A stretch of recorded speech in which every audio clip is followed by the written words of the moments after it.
principal. Monsieur le député de Granby. Monsieur le Président, le premier ministre regarde les familles de haut depuis 2014 en leur disant « Ce n'est pas vrai que vous avez eu une augmentation de taxes et tarifs de 1 300 $. Maintenant, c'est depuis le Maroc.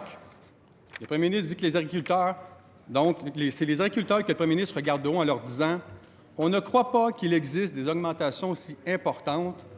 On voudrait voir d'où cela vient. Est-ce que cela vient d'augmentation de valeur foncière des terres? » Monsieur le Président, j'ai un rôle d'évaluation ici. Pour un agriculteur, sa terre était évaluée pour 2014 à 2016 à 1,2 million de dollars. Pour le rôle triennal 2017-2019, tenez-vous bien, 2,1 millions de dollars. Une augmentation de 75 %.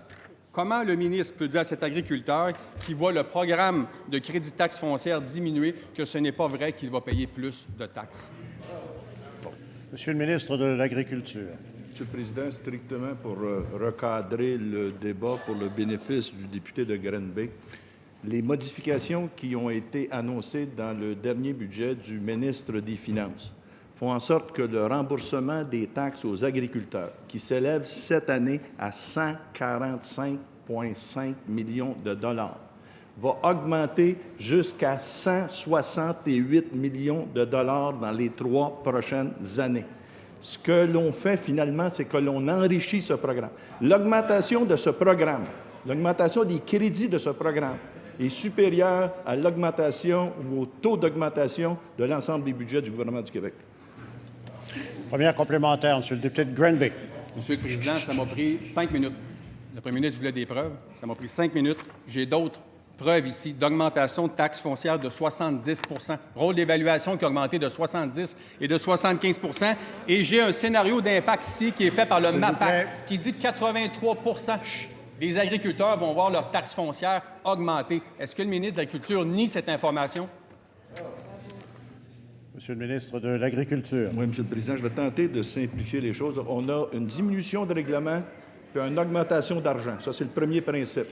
Le deuxième principe, c'est que quand vous faites partie des systèmes de gestion de l'offre au Québec, ça concerne 40 % de notre agriculture. Vous négociez vos prix avec vos acheteurs et vous faites approuver le tout par la Régie des marchés agricoles. Et le tout, là, ça comprend les taxes foncières comme telles, la partie que vous assumez. Donc, ça fait partie du prix que vous recevez pour votre produit. Si vous êtes sous l'ASRA, l'assurance comme telle, ça fait déjà partie de votre coût de production. Une année où vous faites du profit, bien, en terminant, vous les assumez. L'année où vous faites des pertes, c'est le ministère de l'Agriculture qui les assume. Deuxième complémentaire, Monsieur le député de Monsieur le Granby. ministre, j'ai 140 lettres signées par 140 agriculteurs différents. J'ai 3 rôles d'évaluation. J'ai un schéma préparé par votre ministère, le MAPAC, qui confirme que 83 % des agriculteurs vont avoir une augmentation de taxes foncières. C'est 8 millions spécifiquement juste en Montérégie. Vous mettez en péril des centaines d'entreprises agricoles. Est-ce que vous niez ça?